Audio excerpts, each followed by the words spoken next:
Hey guys, welcome back to another episode of Steve Plays. Today we're going to be taking a look at a game that just came back out called *Tonjonfighter Online. You may have heard me talk about this before in a previous video, Dragon's Nest, where I talked about it being similar to this very game. And,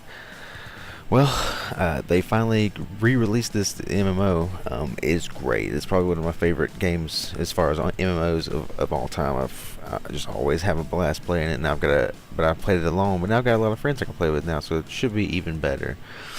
As you can see here, you got your basic skills and stuff like that that you put points into. Every time you level up, you get skill points or SP that you use to put into each skill, and you put them in your skill bar down there to the bottom right corner. And you use those skills to combo together like a 2D fighting game is how you can kind of look at this, but you know, it's PvE, but there is also some PvP as well. I generally enjoy this game. There's all kinds of cool little, things to each ability. Like you can either have them set to a hotkey where you just press a button and they activate the skill, or you can do a combination of up, down, left, and right, and Z being your or X, Z or X, or I think C as well. To execute the moves is like a fighting game, like you do quarter circle punch for Hadouken and Street Fighter. It's very similar to that, and that's really cool. So you don't have to have your hotkey bar filled with abilities. You can just memorize some of the patterns for some of the easier ones. Like for the Slayer, the character I'm playing right now, he has a dash attack right here, and I can actually just dash and then press the normal attack button and he'll use it, so I don't have to have a hotkey for that one, so I can save a hotkey for something else that I don't really need that for. And as you can see, there's a ton of people playing this right now. It just came out today on the 24th. They had some launch issues, but other than that, it's worked great. I've had any connectivity problems, lags non-existent. I played for a couple hours with a friend, and we got pretty far. There's a small blue bar right above the menu there. That is the fatigue meter. So you have 156 points in the fatigue meter. Every time you go into a new room in a dungeon, that uses 1 point. So you technically have 156 rooms you can go through in a 24-hour period. Now that resets every day. That's to keep you from getting super far in the game too fast. And it also kind of forces you to use other characters, because you can create a new character and they'll have a whole new fatigue bar. So gets you to change it up a little bit.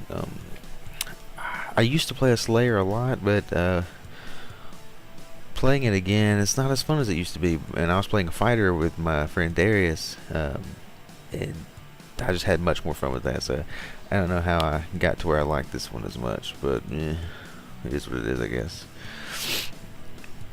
Alright, so now we're just going to run through this dungeon, complete the quest real quick, show you what the gameplay is like.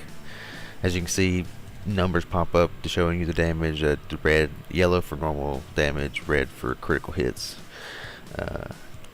And you try to juggle your enemies as best as possible, kind of like Devil May Cry in a way, and you try to keep your score at triple S being the best. So it goes, I think, E to triple S, or maybe just D.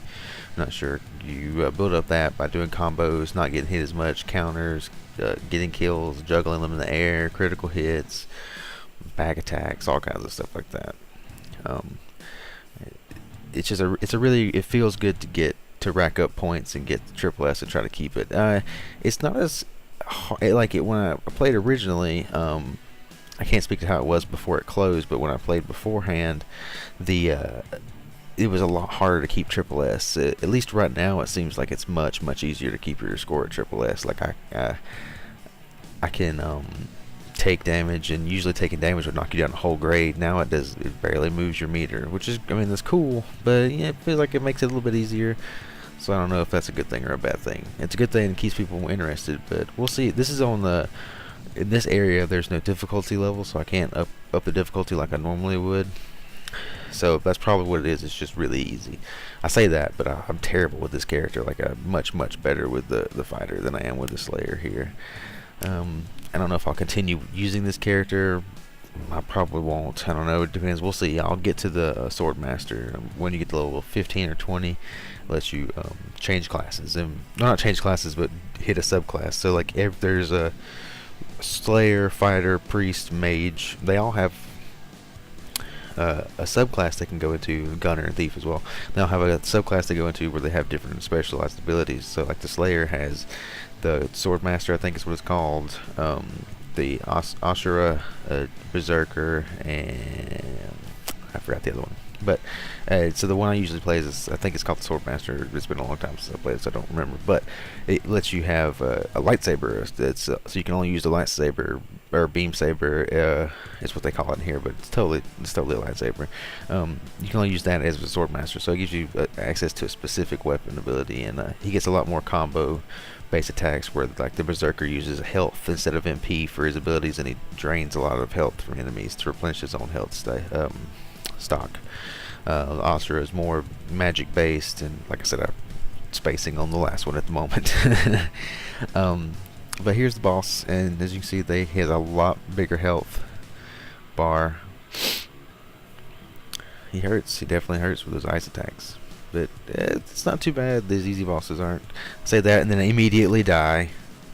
But as you can see, I not only took hits but died, and I still have the triple S. So that's what I'm talking about as far as it being a lot easier to keep that goes. But triple S gets you points, and points get you more experience at the end of the game. And the more big enemies you kill, the better your rewards here on this screen is. But you only get to choose one, unless you buy the bottom card rows there.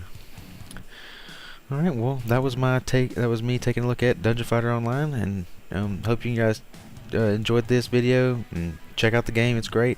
And if you liked it, make sure to like the video, subscribe if you want to, and comment, tell me what you think about the game or my videos here, and give me some tips on what you want to see next. Alright, thanks guys. Bye.